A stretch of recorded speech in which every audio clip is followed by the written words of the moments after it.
जय राम, जय श्री राम, जय हो बागेश्वर धाम सरकार। ये जो स्क्रीन पर आपको पत्ता दिखाई दे रहा है, यह पान का पत्ता है। और वैसे पान का पत्ता तो महिलाएं पूजा में प्रयोग करती ही करती हैं तथा साथ में पुरुष लोग इसे खाते भी हैं। लेकिन शायद आपको नहीं पता होगा कि इस पान के पत्ता का जो तांत्रिक उपाय होता है बहुत ही चमत्कारी है। तांत्रिक उपाय यदि आप कर लेते हैं तो आपके जीवन में जो आर्थिक समस्याएं चल रही है, जो धन दौलत से जूझ रहे हैं, आपको लाभ नहीं हो रहा, दिन पर दिन घाटा ही होता जा रहा, आपकी आर्थिक स्थिति बिल्कुल ही दयनीय होती जा रही है, तो बस इस पान के पत्ते के कुछ चमत्कारी उपायों को जरूर कर लीजिएगा जो आपके जीवन को बिल्कुल ही बदल करके रख देगा। तो इस वजह से आज के इस वीडियो में जो कुछ भी इस पान के पत्ते का उपाय बताए जा रहे हैं, पहले ध्यान से समझिएगा, फिर से उसे अप्लाई करिएगा। लेकिन उससे पहले मेरी एक छोटी सी रिक्वेस्ट है कि यदि आप बागेश्वर बाबा का आशीर्वाद पाना चाहते हैं तो कम से कम वीडियो को लाइक कर दीजिए तथा साथ में सब्सक्राइब तो करना बिल्कुल ही मत भूलिए। यदि वीडियो अच्छा लगे तो लास्ट में आप इसे शेयर भी जरूर कर दीजिएगा। तो चलिए अब हम लोग जान लेते हैं आखिर ये जो पूजा में प्रयोग किए जाने वाला जो पान का पत्ता होता है बहुत ही शुभ होता है और पान के पत्ते को बहुत ही पवित्र माना जाता है। इसी वजह से तो पूजा में प्रयोग किया जाता है, क्योंकि पूजा में जितने भी चीज़ें, जितने भी वस्तुएं प्रयोग की जाती है तो पूजा में हमेशा पवित्र वस्तु का ही प्रयोग किया जाता है। लेकिन पान का पत्ता भी उनमें से एक होता है और पान का पत्ता पूजा में प्रयोग किए जाने वाला बहुत ही पवित्र जो है वस्तु है। वैसे पान का पत्ता का कब से जो है पूजा की जाता है, कब से पवित्र माना जाता है, इसके बारे में यदि कहा जाए तो समुद्र मंथन के दौरान जब जो राक्षसगण देवताओं पे भारी पड़ने लगे थे तो देवताओं ने मिलकर के इसी पान के पत्ते के माध्यम से भगवान विष्णु का आवाहन किया था, आराधना किया था।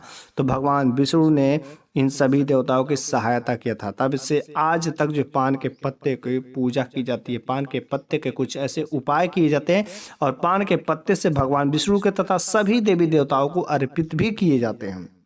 तो चलिए आज के इस वीडियो में मैं आप लोगों को बताऊंगा कि पान के पत्ते कैसे, क्या ज्योतिष उपाय हैं। वैसे ज्योतिष उपाय तो कई सारे हैं, लेकिन उनमें से बस मैं कुछ ही आपको बताऊंगा जिससे आपके जीवन में सफलता मिल सके। आपके जीवन में जो विपत्तियां हैं, जो धन दौलत संबंधित समस्या है, जो आर्थिक तंगी है, जो अनेक प्रकार के समस्याओं से यदि आप जूझ रहे हैं तो पान के पत्ते का इस कारगर उपाय को एक बार जरूर आजमाइएगा। तो चलिए क्यों ना हम बिना देरी के वीडियो को शुरू करते हैं और उनके उपायों को ध्यान से समझिएगा और जो भी उपाय आपको अच्छा लगेगा कम से कम एक बार जरूर ही करिएगा।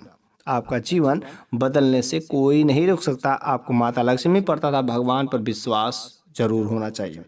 पहला नंबर की यदि उपाय देखा जाए, यदि आप कोई व्यापार करते हो, कहीं पर नौकरी करते हो या कोई भी काम करते हो, कंपटीशन का जमाना है और नुकसान हो रहा है, आपको फायदा होने का नामो निशान नहीं हो रहा है, इसकी वजह से आपका व्यापार जो कब बंद पड़ जाए आपका कोई पता नहीं है।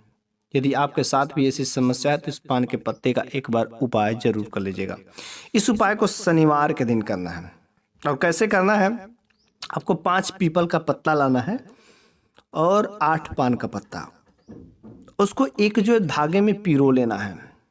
ठीक है, धागे में पिरो लेना, एक माला ही बना लीजिए। धागे में पिरो लेने के बाद उसको वहाँ पर लेकर के जाना है जहाँ पर आपका दुकान हो, जहाँ पर आपका व्यापार हो, जहाँ पर आपका ऑफिस हो या कोई भी काम जहाँ पर आप करते हो, उस जगह पर आप तरक्की नहीं हो रही, किसी के कुछ नज़रदोष या कुछ ऐसी वैसी लग गई है जिसके वजह से आपका जो व्यापार घाटे में चलता जा रहा था, आप उस जगह पर ले जा करके पूरब दिशा में इसको बांध देना है। बस पूरब दिशा में बांध दीजिए और इस काम को कम से कम आपको 5 शनिवार तक करना है। यदि आप 5 शनिवार तक कर लेते हैं तो यकीन मानिए आपके धन व्यापार में वृद्धि होगी ही होगी। और उसके बाद से इसको बदलते भी रहना है। जब एक सप्ताह हो जाता है, जब अगले शनिवार को बदलना है तो इसको उठा करके और आपको बहते हुए जल में या किसी नदी में प्रवाहित कर देना है। पर की बात दूसरा नंबर के यदि उपाय देखा जाए, यदि किसी व्यक्ति को आपके घर में नज़र दोष लग गई हो, उसके ऊपर कोई नकारात्मक शक्तियाँ हैं या कोई आप काम कर रहे हैं, आपका काम हो नहीं रहा है, बना हुआ काम बिगड़ जा रहा है, आपके घर में पैसे नहीं टिक रहे हैं, माता लक्ष्मी का आगमन ही बंद हो गया है, तो आपको इस पान के पत्ते का कारगर उपाय को जरूर करिएगा। वैसे पान का पत्ता बहुत ही अधिक सकारात्मक ऊर्जाओं को ये फैलाता है। ये पान का पत्ता पवित्र होता है और पान के पत्ते से आप यदि नज़र उतारते हैं तो 100% कारगर होता है।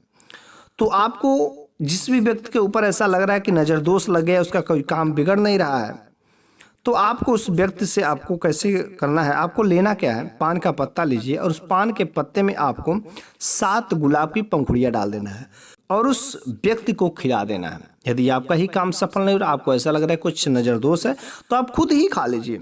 तो पान के पत्ते में 7 गुलाब की पंखुड़ियाँ डाल करके आप जो है खिला दें। बुरी शक्तियाँ, नज़र दोष या कुछ ऐसी वैसी समस्याएं हैं जिसकी वजह से आपका काम बन नहीं रहा था, माता लक्ष्मी का आशीर्वाद नहीं मिल रहा था, तो सब काम आपका बनना शुरू हो जाएंगे। तीसरा नंबर के उपाय देखा जाए तो मनोकामनाएं संबंधी, आपका भी सपना होता है कि मेरा अच्छा सा घर हो, अच्छा सा मकान हो, एक जो 4 व्हीलर गाड़ी हो, बहुत सारे सपने होते हैं और आपका सपना जो पूरे नहीं होते, बहुत सारे मनोकामनाएं होते हैं। प्रेम विवाह करना चाहते हैं, जिससे प्रेम करते हैं उससे शादी हो जाए, ऐसा कुछ बहुत सारे भी आपके मनोकामनाएं होंगे।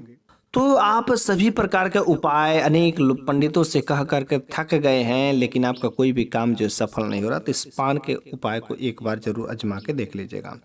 वैसे कहा जाता है कि जिस भी व्यक्ति के ऊपर यदि हनुमान जी का आशीर्वाद लग जाता है तो उसके जीवन के सारे संकट खत्म हो जाते हैं। तो आप यदि किसी तरीके से हनुमान जी का आशीर्वाद पा जाते हैं तो यकीन मानिए आपका जीवन सफल हो जाएगा। आपको हनुमान जी को प्रसन्न करना है और इस पान के पत्ते से प्रसन्न करना। कैसे करना है? वैसे हनुमान जी का दिन जो मंगलवार का दिन होता है, तो आप चाहे तो मंगलवार को या शनिवार के दिन आप इस उपाय को कर सकते हैं। और मंगलवार के दिन और शनिवार के दिन इन उपाय को कैसे करना, पहले ध्यान से समझिए तब जाके करिएगा। एक, आपको पान का बीड़ा बनवाना है और पान का बीड़ा को ले जा करके हनुमान जी के मंदिर में मंगलवार या शनिवार के दिन हनुमान जी को अर्पित कर देना है।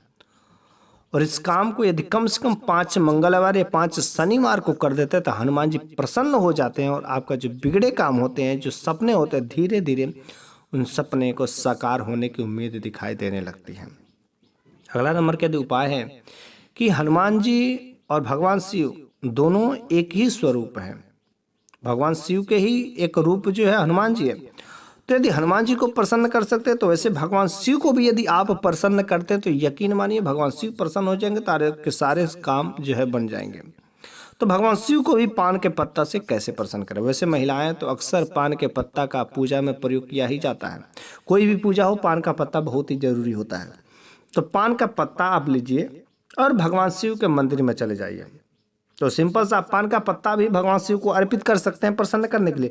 बेलपत्र, मधु, घी, पता नहीं क्या का हो तो अर्पित करते ही करते हैं, लेकिन उनके साथ में भगवान शिव को पान का पत्ता भी अर्पित करना चाहिए। लेकिन भगवान शिव की यदि विशेष कृपा पानी है तो आप पान का पत्ता पर गुलकंद, सुपारी, सौंफ, कत्था, ठीक है, लगा करके आप जो भगवान शिव को अर्पित करें। यदि आप भगवान शिव को इस तरीके से अर्पित करते हैं तो भगवान शिव की कृपा बहुत ही जल्दी आपके ऊपर बरसती है और भगवान शिव आशीर्वाद भी देते हैं और आपका सारे के सारे काम जो है बन जाते हैं। ठीक है। और यदि आप मान के चलिए कोई रविवार का दिन है और रविवार के दिन आप कहीं पर जा रहे हैं, किसी काम के लिए जा रहे हैं, तो आप रविवार के दिन यदि कोई काम करने जाते हैं तो आप चाहते हैं कि भगवान का आशीर्वाद भी आपके साथ में रहे, क्योंकि जब भगवान का आशीर्वाद यदि साथ में और आपका मेहनत साथ में है तो दोनों रंग ला देती है और आपको जीवन में सफल होने से कोई नहीं रोक सकता। तो आप रविवार के दिन जब भी आप घर से निकले तो पान का पत्ता खा के निकलें। यदि पान का पत्ता खा के निकलते तो आपके साथ में दैवी शक्तियाँ रहती है और आपका काम 100% सफल होता ही होता है। तो इस तरीके से आज के वीडियो में मैंने आप सभी को पान के पत्ते के कुछ ऐसे चमत्कारी उपाय बताए जिससे आपका जीवन जो रंगीन हो सकता है। आपके जीवन में धन संबंधित समस्याएं थी बिल्कुल ही समाप्त हो सकती है। लेकिन हाँ, कुछ लोग इस बात को ढकोसला मानते हैं, अंधविश्वास मानते हैं, लेकिन उनको छोड़ दीजिए, आप अपने को लीजिए। यदि आपको भगवान पर आस्था होगा, भरोसा होगा, तो जरूर ही भगवान को आपकी सहायता करनी ही पड़ेगी। लेकिन अगर ऊपर ही ऊपर मन यदि करते हैं तो कुछ नहीं होने वाला है। बस भगवान के ऊपर उनका नाम लेकर के, उन पर विश्वास करके इन उपायों को करिए तथा अपना कर्म भी करते रहिए। यकीन मानिए जहाँ पर आपको 5 रुपये का इनकम हो रहा था वो 50 रुपये में बदलते में देर नहीं लगेगी और वह 50 रुपये 5000 में भी बदलने में देरी नहीं होगी। बस आपको भगवान पर आस्था, विश्वास तथा उनका आशीर्वाद लेने की जरूरत है। सच्चे दिल से आप इन उपायों को करती, यकीन मानिए आपका जीवन सफल होने से कोई नहीं रोक सकता है।